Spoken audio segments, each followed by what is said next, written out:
Mu love story ey'olwaleero sister akola confession. Omanyi embeera eyinza okutuusa. Mu love story ya leero sister akola confession. Abeera mu bulamu obw'okusoberwa ng'amufunyisizza olubuto gw'abadde afa gw'ayagala okufa obufi ng'amubadala naye ng'ate ku kido alina omulenzi amwagala. N'agamba omanyi olubuto kandusibe mu kiga. Kangende mu kiga musisinkane tutundule vanira tutandikirawo olubuto lubeere lulwe. Teweegomba kumanya firimu gye yaggweera y'amasasi. Nkwanirizaako mu show ey'olwaleero erinnya eryange nze Sozmo. Njagala okubaza Katonda akunkumidde n'akutuusa olwaleero ng'okyassa omukka ogw'obulamu. Love story eno waliwo ebintu bingi mu bulamu bwaffe bye tusisinkana ng'ogamba nti Mukama wandinnyambye ensobi eno gye nakola n'ekoma ku nze. Sandyegombye mwana wange wa buwala wa bulenzi okusisinkana embeera emusuula mu kintu kye kimu ng'okkiriza nti it was your mistake. Sister final avuddeyo ng'agamba nti eno yali nsobi ye, teyandyagadde egende ku mwana we, yandyagadde ekome ku ye. Ofunye omukisa nti ebigambo bino ogenda kubanga obisisinkana bikubeerera ekyokulabirako, ate bw'ogatta ne ku ngombo yaffe wano nti omugezi ayigira ku nsobi z'abalala, omusiru ayigira ku nsobi ze. Bw'olema okuyigira ku bino, trust me, ojja kweyigirako. It is very expensive, so challenging. Sozmo YouTube channel tubeera ku love stories, bulamu bw'abantu obw'omukwano, kuzaalibwa kwabwe, kukula, bye bayiseemu, bye bakoze, bye basisinkanye, bwe bibadde, gye biwunzikidde, bwe biri kati. N'ekigendererwa kuyigiriza, kulabula, kuinspiringa, kuzzaamu amaanyi, kubeera ssomo eri abantu bangi naddala abavubuka abateekateeka okuyingira ensi ey'omukwano. Njagala okukwanirizaako nateera n'ekiggula luggi kyaffe. Mu kiggula luggi kabeera katundu nga tuwulira ebigambo eby'abaami abafumbo nga babigamba abaana ab'obulenzi abateekateeka okuyingira obufumbo b'ensi y'omukwano. Mu kiggula luggi tusisinkana ebigambo by'abamaama abakyala abafumbo nga balina obubaka, balina ebigambo byabwe eri abaana ab'obuwala abato abateekateeka okuyingira ensi y'omukwano oba ensi y'obufumbo. Oba ofunye omukisa bw'obanga ovuga ogenda ku Ntebe Road, bw'osanga ava Entebbe nga gy'odda n'akugamba nti bw'oba odda Ntebbe lino ekkubo toliyitamu, oba ofunye omukisa kubanga akugamba gy'ali, akugamba gy'ava. Bw'okubira mukwano gwo gw'omanyi nti ali ku Masaka Road nga gy'olaga n'akugamba nti tuli Mpambire, ne tosobola kukkiriza nti jaamu ava Mpambire, ogira olindako, olinde obudde buzibe lw'oba osimbula naye emisana wafu. N'ogenda ogwa ku kkuba ate n'ocomplaininga jaamu, tukutunuulira nga tukwewuunya kubanga wafunye omukisa okutegeera ng'obudde bukyali. Naye n'oyagala weerabireko yoyo omusiru ayigira ku nsobi yagamba kale baŋŋambye nti wano waliwo jaamu sandize. Ogenda okukakana ng'oyokyezza obudde, oyokyezza amafuta n'okkowookoye naye ng'olugendo tonaba nakulutuka mu kwota eya kwota. Omugezi ayigira ku nsobi ze abalala, omusiru ayigira ku nsobi ze. Abakugamba bino baba gye bali babaddeyo nga bakulabula nti eno gy'ojja suubirayo bino na bino. Njagala okwebaza bannaffe aba Dembelio Properties and Associates Limited abafuba okulaba nga akatundu kano kakutuukako. Bano bannaffe aba Dembelio bali mu nsonga za ttaka. Dembelio Properties and Associates Limited tobanoonyeza walala n'ojja kubanga obasanga ku Lubaga Kabusu Road, ekizimbe bakiyita Modern Havana Complex. Ojja kusinkanawo abaana ab'obuwala n'ab'obulenzi abagenda okukuweereza bakutuuse ku Madamu Beatrice Nancha akuwa obuweereza bwonna bwe weetaaga naddala ku estate yaffe mpyatuku eri ekiwawu ku lw'Emityana nga ploti zitandikira ku 5 ku 10 nga ziri ku $15,000,000. Ekyapa weekiri si byakunoonya si byakwetolola, ekyapa kikuba ku kido ng'ogendwa n'ekyapa ky'omu nkwawa wammanga entuyo zo olaba bwe zikugasizza. Abannaffe aba Dembelio Properties and Associates Limited bakubire ku noti 75211 esimu noti 75211 ng'oyogera ne Madam Beatrice. Munoonyeko ku WhatsApp, kola appointment ogendeyo ku office mubeere nga mwogera ebisingawo. Ekiggula luggi ndowooza leero nsooke na baami eri baana ba bulenzi oba bakyala eri abaana ab'obuwala. Kansooke n'omukyala omufumbo ebigambo byagamba omwana omuwala ateekateeka okuyingira obufumbo. Agamba bw'ati, sister, marry into a family that loves you. If his parents and siblings don't accept you, it's better you leave him. Nti muto wange, fumbirwa mu family ekwagala. Bazadde be, baganda be, oba bannyina, bwe baba tebakukkiriza, kirungi omuntu oyo omuleke. Oli agenda agamba ne banne, what's wrong with people? What's wrong with people? Am I going there to marry his mother, his father, his siblings? What? Mukwano. Sofa woyingirira wano olaba ng'oyingirira mu mukwano era oguteetaagisaamu banganda. Relationship oba marriage bw'etambula ogenda ozuula nti obufumbo busukka ku muntu omu. Tekitegeeza nti bagenda kubabeeramu 24/7 naye ozuula nti wali weetaaga maama w'omulenzi okubanga akukkiriza, wali weetaaga baganda be kubanga okyusa ekika Bayibuli negamba omuntu kyanaavaaleka kati olese abeewammwe oyingidde ekika ekirala n'ekika ky'oyingiddemu omuntu akwagalayo yekka omu. Kiyinza okukola mu kusooka naye njala okukakasa nti tekisobola kukola lubeerera. Bw'oyingiranga mu famire ya omwana omulenzi eriyo bamama abali bold enough, bataata ab'ekigambo kyabwe agamba muwala. Oyinza obbirako mu lugambo ne bagamba nti bw'okyalanga ew'omulenzi n'oyingirako mu nnyumba ne bakubabuuzaako biki. Excuse yourself, olekewo recorder. Excuse yourself. Mami, nsaba gendako mu luuzi. Bagenda kulagirira ekinaabiro kiri wali, lekawo recorder. Bw'okomawo jjako recorder yo, muddeeka, mwawukane n'omulenzi dda mu ruumu yo, ozannye bye baayogedde ng'ogenze mu luuzi. Ojja kusangamu bino. Bannange. Ekikulu guli naye asukka okulonderera. Kakati ate atuleetedde kano kantu. Nze sikasiimye, mpiya omutima gwange tegukaagadde. Ogenda mu comments bwe zityo. Tonnaba kumalawo ssaawa naye waliwo abatakwagadde. Nze nkalabanga amaaso agakali mu ngalo. Ezo red flag tozibuusa maaso. Kiteekeko ebirowoozo wayita akabanga era ogenda obbira nze saamwagala omuwala from the word go. Kuna kalina engeri gye keemasagga keewombeekanga gwongole siba akawero. Era ojja kuwulira mbambi muwala mukakkamu. Singa obukakkamu bwe bwanga busukka ku wano nga si bwa ku mukolo. Muwala si mubi. Okalaba nga kakakkamu kakali down to earth. Ate omanyi first impression eyo naye onkulu. Ogenda olya comments ng'ezo. Neogamba no, I don't care as long as my guy yanjagala, abala saagala manya, abala background noisy. Mukyala omufumbo yakugambye nti mukwano kakasa nti gy'ofumbirwa family ye kwagala. Bazadde be maama we taata we baganda be bannyina bwe baba tebakwagadde kyandibadde kirungi omuntu oyo teweeyongerayo naye. Akugamba abisisinkanye.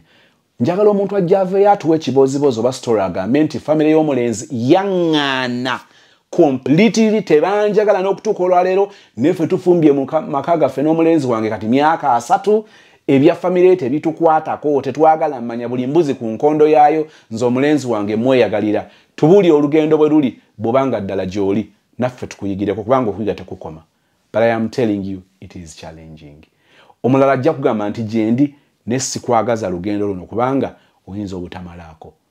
Marry in a family gy'omanyi nti bakwagala bakwa-acceptinga. Kijja kukola amakulu kubanga obufumbo busukka ku muntu omu. Ojja labanga ebitakola makulu ojja beetaaga bajja kwetaaga. Kinaakola kitya amakulu nga tebakwa-acceptinze. Demberio Properties and Associates Limited twebaza okubanga mutusaka katundu ako. Tugenda mu kitundu ate nga tufuna ebigambo by'omusajja omufumbo ebigenda eri omwana w'obulenzi ateekateeka okuyingira obufumbo. Naani ne maama Aisha Najemba owa Aisha Najemba Furniture Mart Banda okuliraana Nabisunsa Girls. Nze amannya gange nze Aisha Najemba. Edduuka lyange eriko Aisha Furniture. Wone entebe embi mujje mumpagire mujje mu Aisha Furniture. Ogule furniture aliko garanti nga b'emyaka 4. Nzo neebuuzaako ku kya furniture kyonna tebe, kabada, kitanda, kameza, buli furniture yenna. Buli mwezi oyinza okugamba ajja kuleeta emitwalo 2 2. nanze bwe kubira receipt wenje kuweereza boweereza ku mobile money wasobola okusasula entebe naye nga temumenya alinga afunye obwerere buli mwezi ne waleetako 10 oba ku dining nako n'aleetako 10 n'agamba ne ku kitanda 10 ne ku kameeza 10 ofuna ebintu mu nyumba nga tomenyese amazima getukulembeza oero nebuzaako nga maama kati nze ndi munju mpangise ntwala entebe ki waliwo kale ezinyumira ebifaananyi nyina entebe zenkugamba nti eno egenda kubuka entegenda kubuko eno egenda mu ddiiro eririmu abaana eno tegenda mu ddiiro lirimu baana nenkugamba eno mu muzigo ejyamu eno tejyamu eno ejja kuwangala bweti bw'oba oyagala y'amalidaadi eno bweti bw'oba oyagala yabuwangazi bweti ekirala buli lwoko wentebe nga njikuguziza gikomyewo topinga otwala endala ne bw'obaka ng'olina entebe gy'okooye namba yange ey'essimu eyo kweri ebeerako 24 hours tevaako eri 0705 kagamu 904 kanjiddemu 0705 kagamu 904 nze kennyini nze nkwata essimu eyo mumpeereze WhatsApp mbaweereze ebifaananyi emyange enzigi buli fanica yenna muyina okugyako kofini. Obubaka okuva eri omwami omufumbo nga bugenda eri omwana ow'obulenzi ateekateeka okubuyingira ate noono mwami eyaliko omufumbo n'adivorcinga. Get this, ono Chris yali mufumbo obufumbo ne buggwawo ne baawukana buli omu n'akwatagage agamba as a divorced man I would say you don't marry the looks but the mindset. Towasa ndabika naye ebirowoozo oba endowooza. Also marry for a purpose or vision wasa olw'ekiruubirirwa. For when everything is challenging or challenged or fades, it is the purpose that will keep you going. Akugambye nti wasa olw'ekigendererwa kiruubirirwa ki ekikutwala mu kuwasa nti buli kimu nga kikusoomoozezza buli kimu nga kiweddewo obulungi obwakusikiriza nga buweddewo n'ebirala ebyo ebirabika ng'ebiggwawo nga biweddewo nga bikusoomoozezza kino ekiruubirirwa ekyakuleeta okuwasa omuntu kikyasobola okukukuuma ng'okyagenda mu maaso. Wayagala okukola famire, wayagala okubeera omusajja obuvunaanyizibwa okuteekawo famire eyiyo naawe obeeko abantu b'oba nabo, abantu b'osumba, abantu b'okuma, abantu b'olabirira, abantu b'ogamba nti ngenda kuteekawo famire yange njagala ebeere bweti. Kati ekyo tutaddewo ekiruubirirwa, tutunuulira eyo ng'eringa ggoolo nti kino kye twagala. Kati ebirala nga bizze omukyala ayinza oba nga takyakkuba naye ng'ate yakuteerawo ekiruubirirwa be baana, yakuteerawo famire. Naawe bw'obeera mu bantu owulira ng'owera mwami gundi saalongo gundi, ekyo kyokka kisobola okusigala nga kikukuuma. Era mbabuulire abantu abataalina biruubirirwa kino kitera nnyo okusanga ate abaana abawala nga balinga bye baawalula obuwaluzi babayingiza mu kintu oba oliawo kye balinga kye bateetegekera n'omulundi n'ogumu. Njala okutegeeza nti abantu bano batera nnyo okusoomoozebwa relationship oba marriage.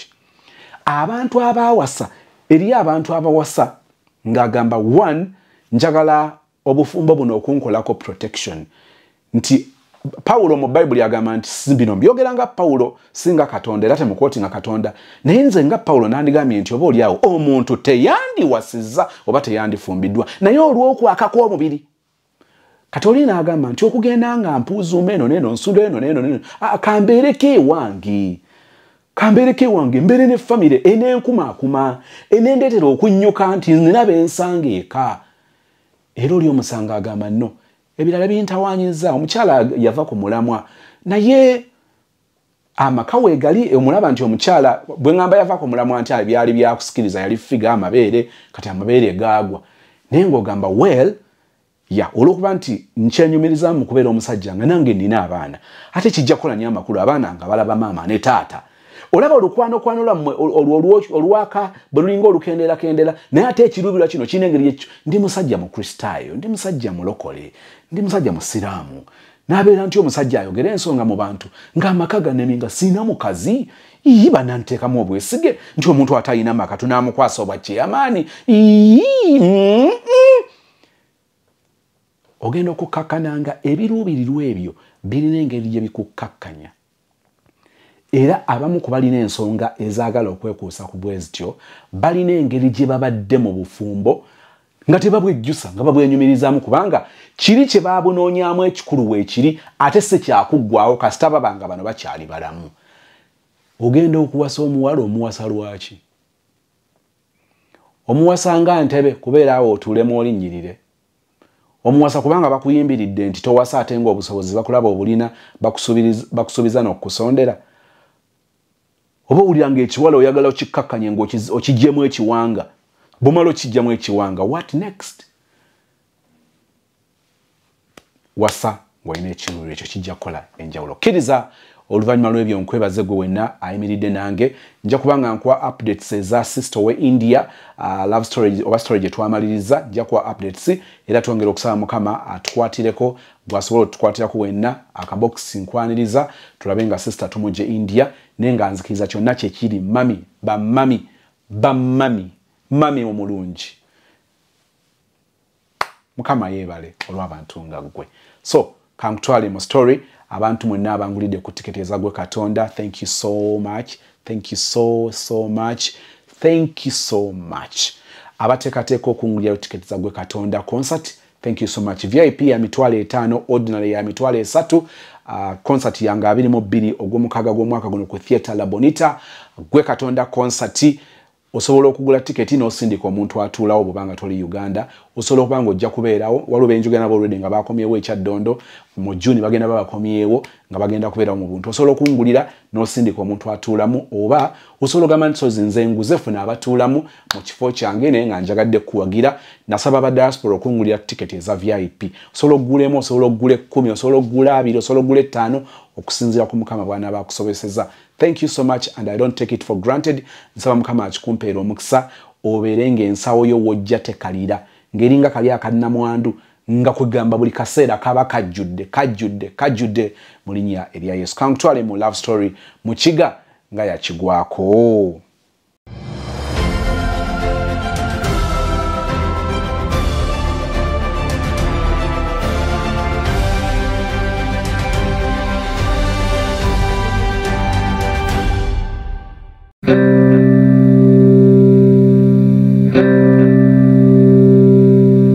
Gwali mwaka gwa 2017 nalina omulenzi gwe nali njagala. Mu mulenzi oyo gwe eyali anjagala baali babiri, gwe nali njagala n'eyali anjagala. Ono omulenzi yali anjagala nnyo mu kiga, tumuyite mu kiga. Mu kiga nga anjagala nga newe mugamba kukola ki mu kiga akikola. Naye agerike kiri nti nali saamwagala nga newe tugenda mu kutundula vanira mpulira mwekaka nga we banaakuwa emmere nga naye osindika nsindike. Bwe nali ne mu kiga ku vanira nga waakusindika ng'era abamusajja wattu agezako nga mugundi vaayo nkoye vaawo agenda eri n'omusukuma eri ate nga bambi mugonvu awulira. Era mu kiga musabira omukisa mu basajja bonna be nali nsanze mu nsi muno. Ndi single mother eyagenda oyafumbirwa mu kiga namwagala lwa mbeera. Ate era mu kiga yandabiririra first born wange. N'omwana wange ogenda okuyita ekigambo taata yasooka kiyita mu kiga. Kale kwegamba ekyalo ne kiryoka kibuulirira nze. Lwaki toyagala omusajja? Lwaki tofumbirwa omusajja? Omusajja akulaze nti akwagala.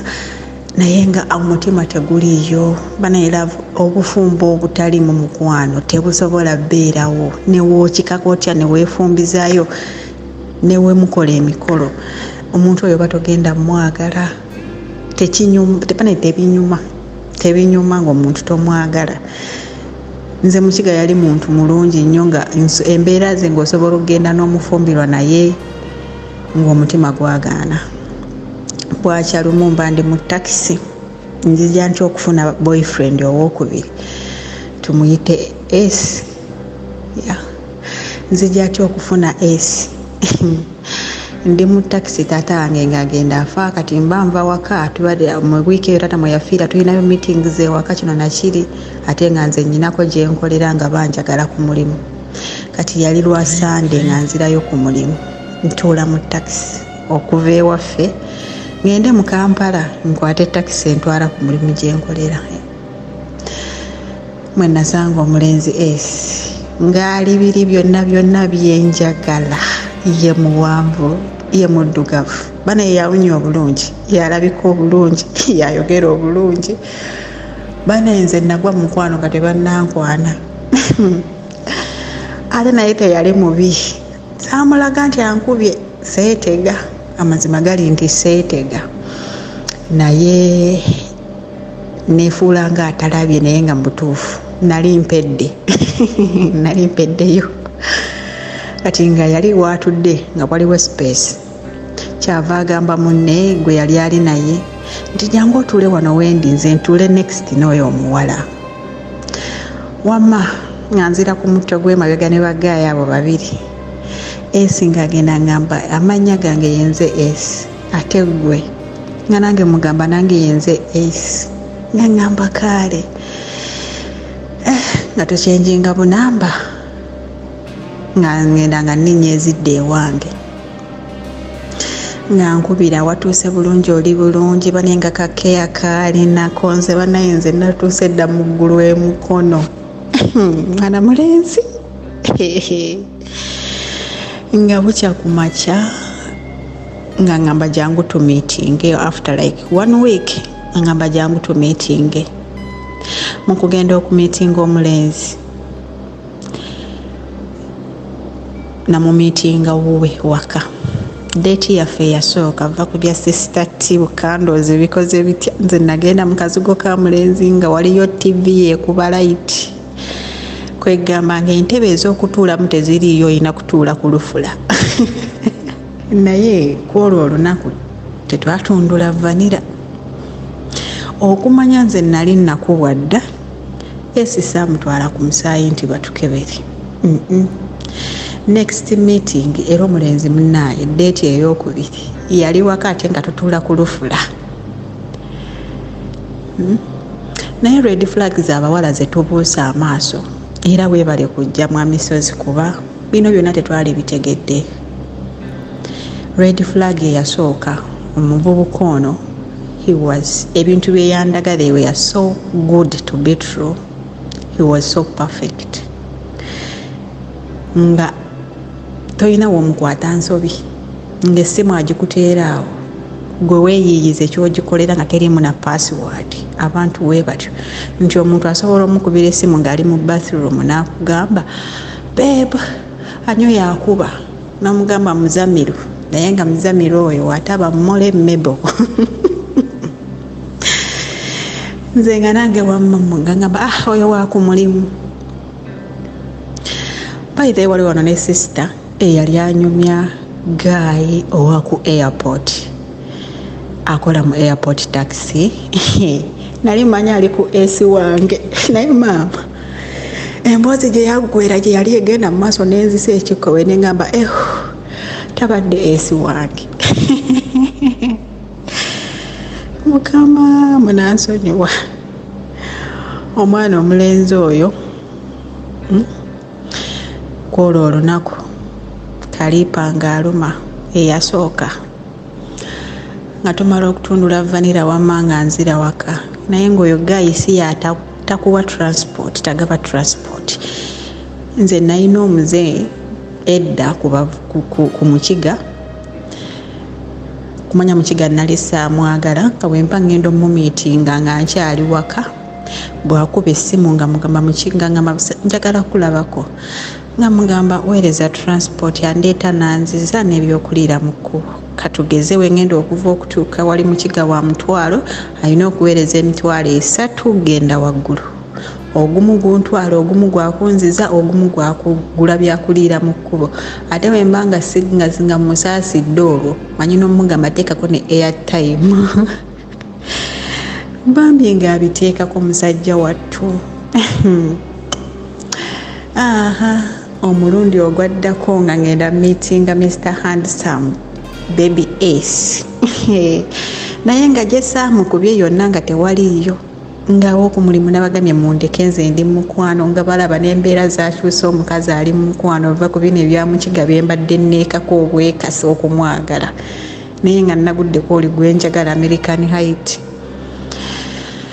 Bwe wa December wa 2017 oyo ku Christmas kwennyini ndi waka nga ngamba mukiga musajja wattu yali ye mulimu gwe gwa kweyiiya wa boda muyiribi nga mugamba njagala kuntwala ku kkubo nga jjanga mpikinge waka nga ntwala ku kkubo naye nga gwatutte yangamba tugenda kutambula mu nzije enkuno ewaka nga bamumanyi nti boyfriend wange mukiga ngewaka bamumanyi ewaka agula enkoko ne ku Christmas okwo kwennyini yagenda n'agula enkota y'ettooke n'agula enkoko n'agula n'ebigendako n'ateekako n'emitwalo 3 n'abiweereza ewaka ate nga nange yampadde eddeetaano gyange ejja Christmas n'abiweereza ebya ewaka kwegamba nga ye tantwalanga girlfriend nga ntwalanga mukyala we kubeera sijjukira nti mukiga yali ampiseeko girlfriend nedda nga mpita mukyala oyo mukazi wange nga bw'obamanyi abo abantu beeyo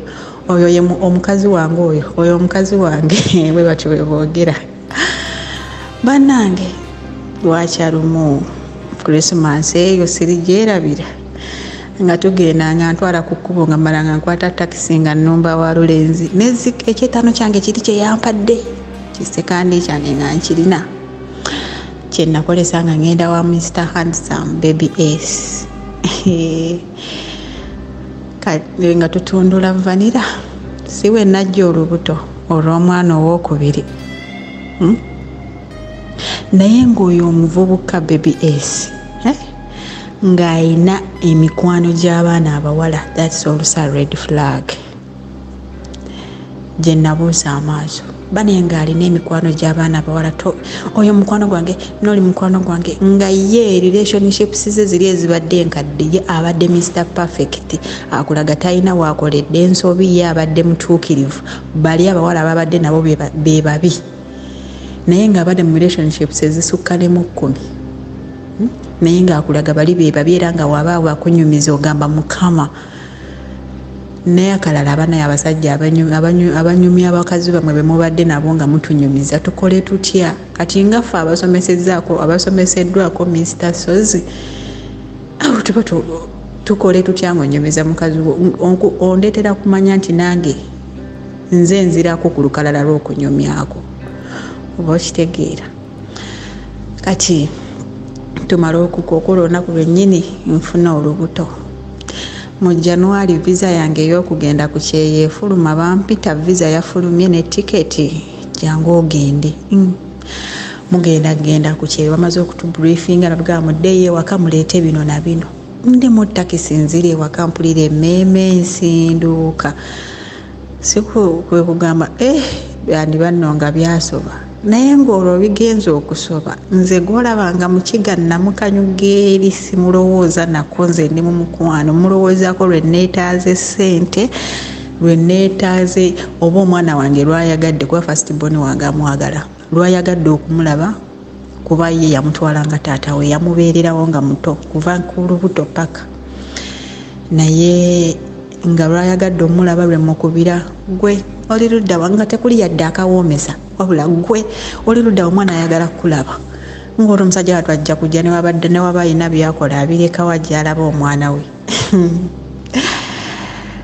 kati ntuuka ngenda okuddayako omutima nga ne lwaki teweekebera olubuto saawa etaana waka nga mpeta ngenda wa Baby S nga mugamba njija kusuula eyo nti naye wabaddeyo muganda wange kumbe kwolwo kyaka yali alina akamaali kagenda osuuza nga mugamba nedda nzija nina byenjagala twogereko alabika naye yamanya kyowaayo osanga ebintu bye twalya byakomezaawo omuzigo ntuuka ku ddwaliro nga ntuuka famasi nga ngula ka HCG test nga ngenda nako ewaka nga nkebera lubuto nga luli positive nga kiri positive nina lubuto nga nnyuka nga akomawo nga ateeka emmotoka mu parking nga ngamba ndi mu parking nga akomawo bwe yatuuka ewaka nga mugamba akantu kaako nkyate kiki ndi lubuto nti nze sirirwadde kubeera naawe egira ogenda ewaka nja kunona biki naye olubuto lwange ndwagala webale nakufuna lubuto abawala bannimbye embuto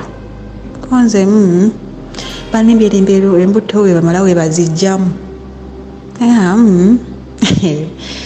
nali ntandisa n'omukubamu ebituli by the way nagenda okukizuula nti ndi lubuto nga ntandisa okumukubamu ebituli kati nga nzirayo ewaka olubuto luweze omwezi mukubira mugamba taata pulaani kyeriwo ng'alyoka ngamba gira obeere nze nagambye waka waliyo muganda wange yazze agenda kuba abeera nange so kati tojja naye nga jjukira nagendangayo ewuwa olumu nga muganda w'oyo gyali ne tusulayo ffenna basatu nga ne muganda w'oyo waali nga takirinaako obuzibu muganda yatandika okulumirirwa muganda we nti tumuleekaaniza vanira nga mmaze mugamba nti ndi lubuto buli tubadde tulyanga vanira nga muganda we waali nga taŋŋambako nti muganda wange tugenda muleekaaniza vanira naye nga naye mukama kati nga butuuka mwezi gumu tayeva gy'aliko nze nno luno olubuto ntuuse nalwo dwerabiririra laba wenfuna amagezi nga gaŋŋamba weegatte ne mukiga ajja kukulabiririra olubuto sigenze seegase na mukiga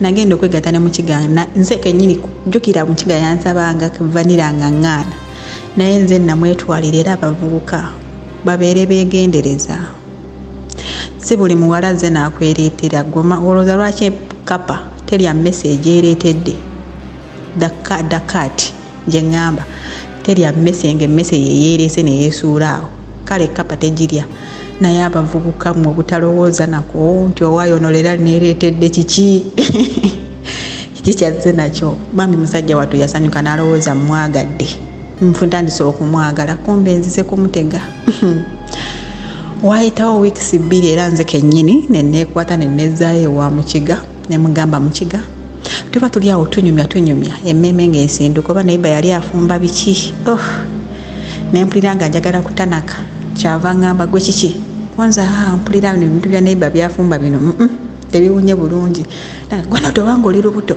juzi wangambye oyagala kulya ice cream ate kati mbwa toyagala kutanaka kyenva mugamba nange simanyi nga wagifulumizaawo ng'agikuma nga tugamba tula tugende nga tugenda mu ddwaliro nga bankebera nga kagundi kadda nga kituufu ndi lubuto naye nga nze nagenda okwegatta naye nga nkimanyi olubuto lwennina lwa mwezi we yakimanya nti ndi lubuto nagamba njijje ewaka nkunona ebiki baganda bange bonabona abakika abakubidde ab'ekika kyewaabwe yamaze naawe omukazi gwayagala olubuto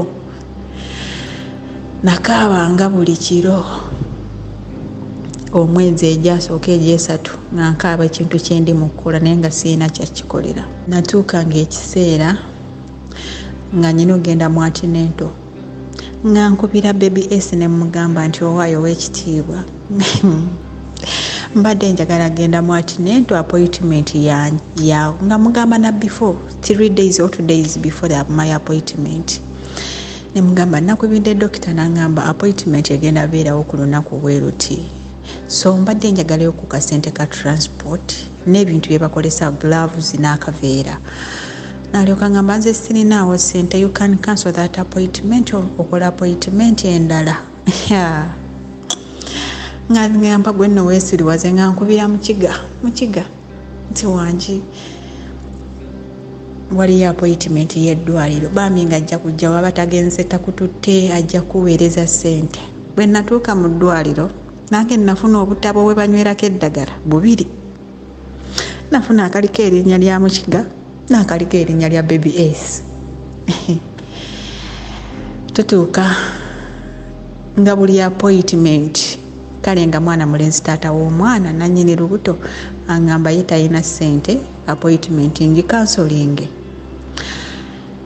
bwentyo nga mukiga mulabiriza lubuto lutale lulwe ntuuka okuzaala ku ssaawa y'okuzaala nga ŋŋamba naye nga nanyumizaako muto wange nzirako cause a friends tuli ba sisters naye ate tulina bamukwano ne munyumiza ne mugamba ekiriwo kiriwo ekiti ne bwekiti era nakwata mukulu wange second born waffe ne mugamba jangu tugende olubuto luno lwe mulaba ono gwe mulowooza nti ye nannyini ngono olubuto luli myezi 7-8 ne mugamba si ye nannyini lubuto jangu nkutwale wali nannyini lubuto omutuufu in case of anything oba nfudde enzaala nga mungu bwatyo bwakigeze muba mumanyi omwana ewatuufu ewaabwe nga nkwata sister wange nga mutwalira mwana mulenzi omutuufu baby S.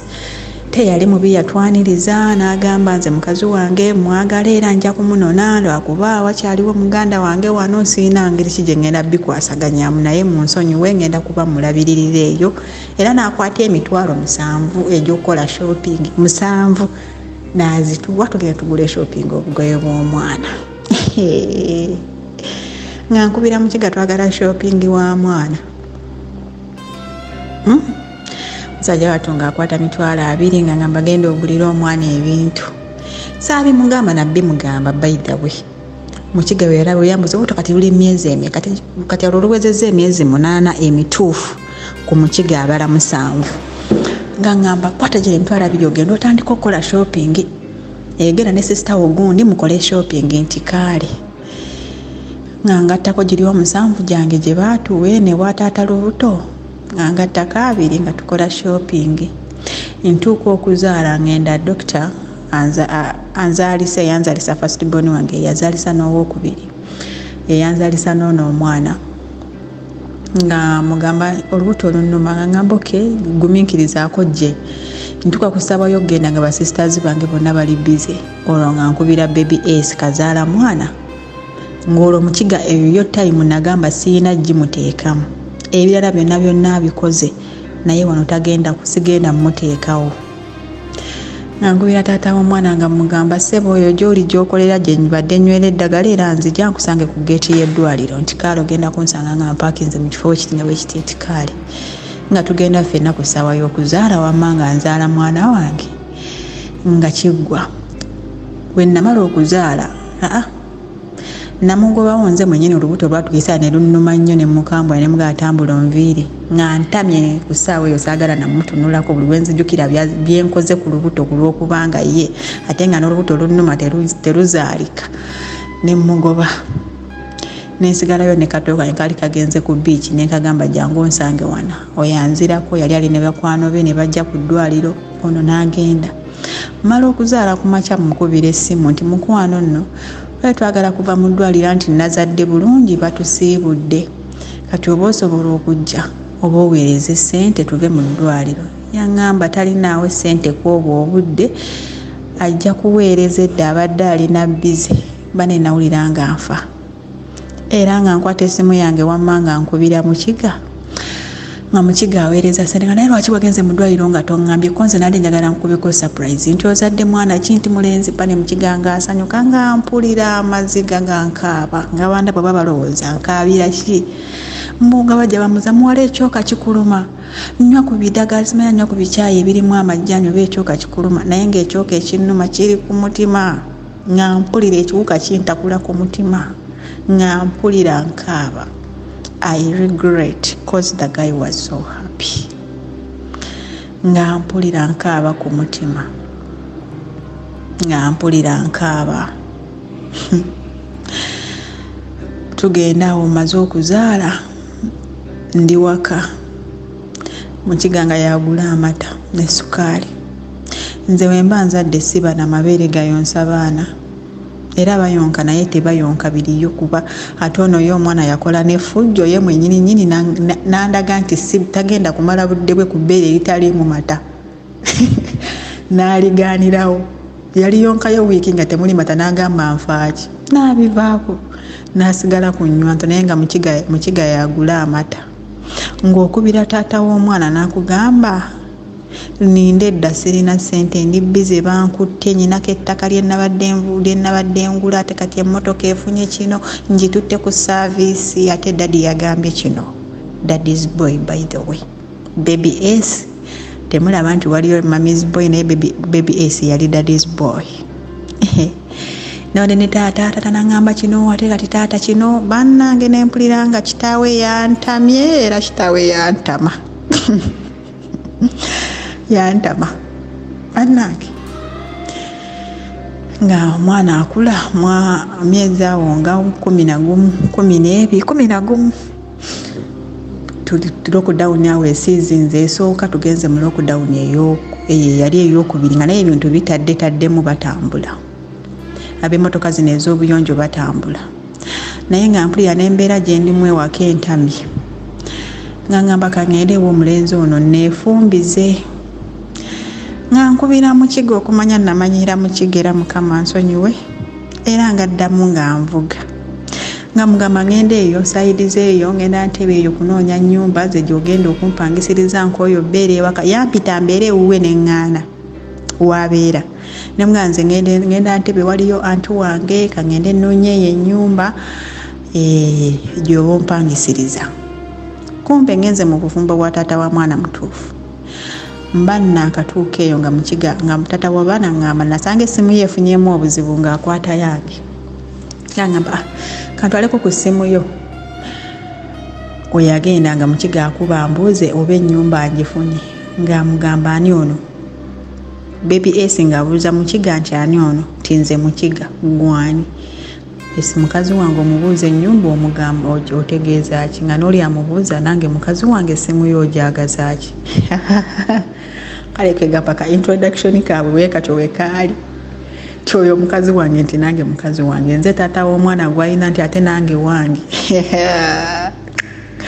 ono agenda okudda nga wamata saasalikako musale nga ngamba jangu otuule wano yali baby S muntu mukakkamu ali mukakkamu nti alina empisa yakuzibwa ye muntu akola ekintu n'omuwakanira naye nga kituufu aba yakikoze nga ngamba jangu otuule wano nga ntuula nga ngamba mukiga yaani nga mugamba mukiga so n'ennamba ya mukiga yali yagyekengerako dda we yali ngwe twali nga tukyali mu kwekwana yali yagyekengerako kuba mukiga yakubako n'alaba ennamba eyo ng'agimanyi nangamba eno ennamba ngimanyi agenza okukyogera ng'akitegeeza ono omusajja omuyita otyani taata w'omwana oyo ne mugamba omwana wo nangamba kati njagala oŋŋambe ono akijja kitya okubanga naye agamba omwana wuwe ne mugamba ekituufu kiri nti namukozesa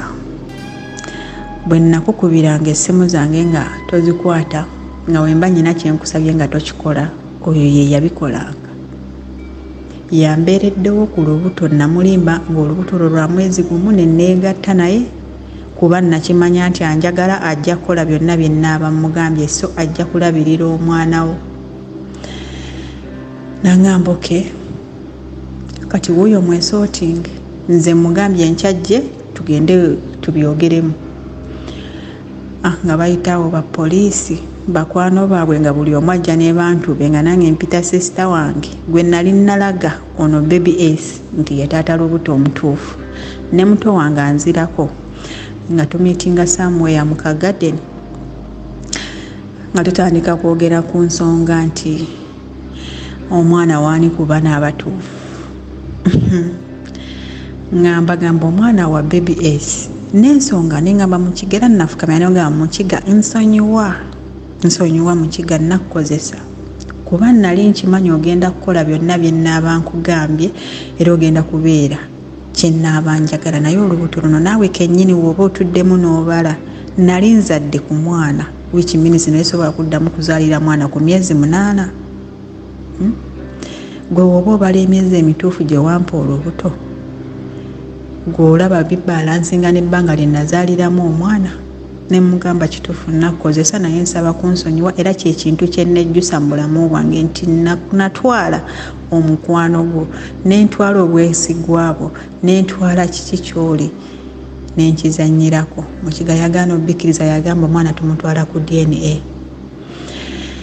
okugenda tetwagenda ku DNA mukiga ng'agenda ku poliisi kuba DNA baba beetaaga bbaluwa ya poliisi ng'agenda ku poliisi nga reportinga nga bampita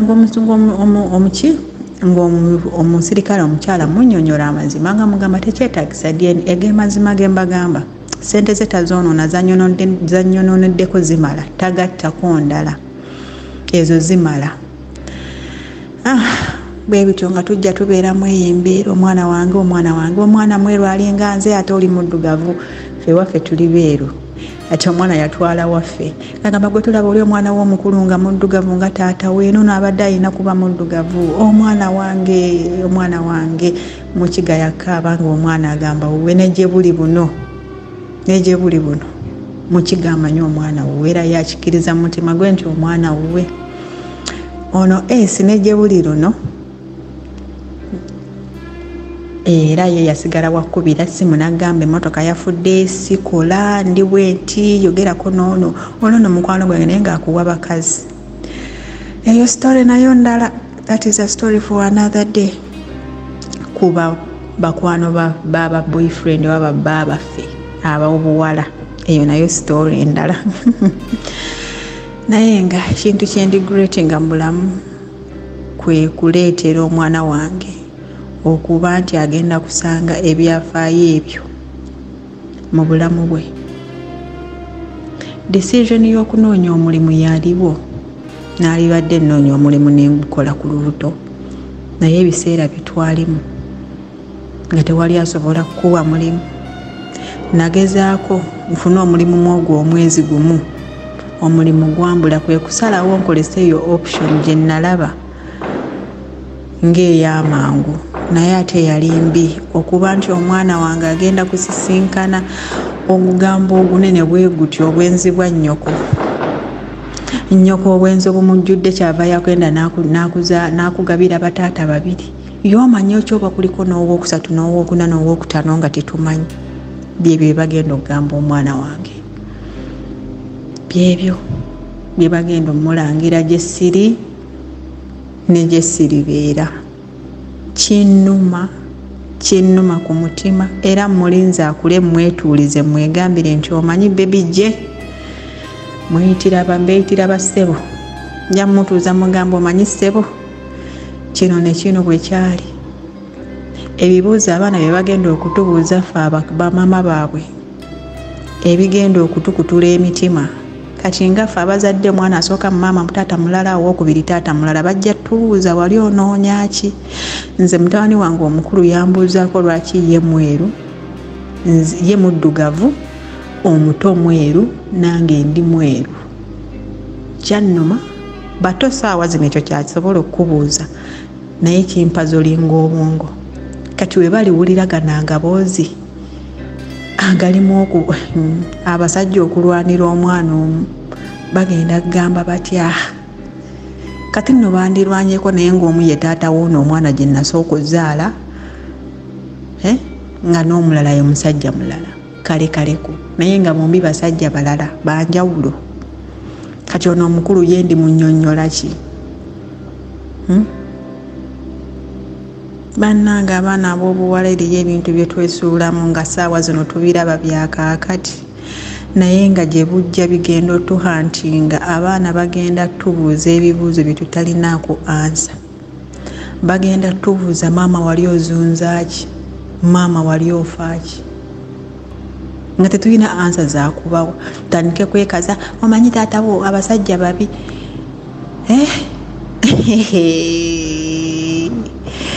Abaana abawala bannaye tweddeko. Bw'okola ensobi omulundi ogusooka tetogikola gwakubiri. Fuba okulaba ng'ogyewala omulundi ogwokubiri. Minisita Sozo olina ky'otera okugamba n'ogamba omwana azaddeko omwana asooka mu mbeera eyo ey'okulimbwalimbibwa. Chances ziri waggulu nnyo okuddamu okuzaala omwana owokubiri mu eyo embeera y'emu. Kituufu, nze nakirozaako era kituufu ddala, naye tulisobola okukirwanisa singa tuba tumanyisibbwako. Kati ssaawa zino nze enjiri gye mbuulira abawala maama butanfaanana, saagala muwala afaanana akole history alinga owange. Nze nnyinaga history agabi, nina agaboozi agabi. Kati abo nno bo balwanira mwana okumanya mukiga namusuula mu mbi Katonda bamukube n'amasasi mukika. Katonda bamukube n'amasasi alwana lwa mukazi we. Naye n'abasajja nabo bayige, tompasangako kunteeka waka ekiba kikuwa obuvumu obugamba oyo mukazi wange kyekyaki era bakyabakuba nnyo. Muli mu kukwana ate gwe weetimbyewo nti ate gwe bawooli. Muli mu campaign ate gwe weefudde nti gwe pulezidenti. Naye naffe abakazi ekiba kitukoze ekyo kyekyaki? Bannange, Minisita Sozi neeyanziza osule bulungi obeere bulungi. abaana obandabira ne mami naye ng'abaana ab'obuwala bye twesimira tulina ebibuuzo bye tugenda okubulwa ansa. Obulwe bw'okinyonnyola omwana ng'atuuse emyaka egikitegeera, obulwe bw'omunnyonnyola ng'ate ye akikubuuzizza.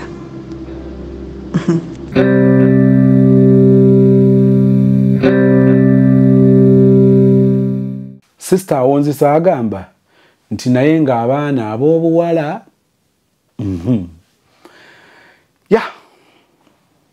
bintu bye tusanga mu baana b'abantu, naye neebaza Katonda era nsanyukira nnyo olw'omuntu oyo aba yazuula ensobi ye.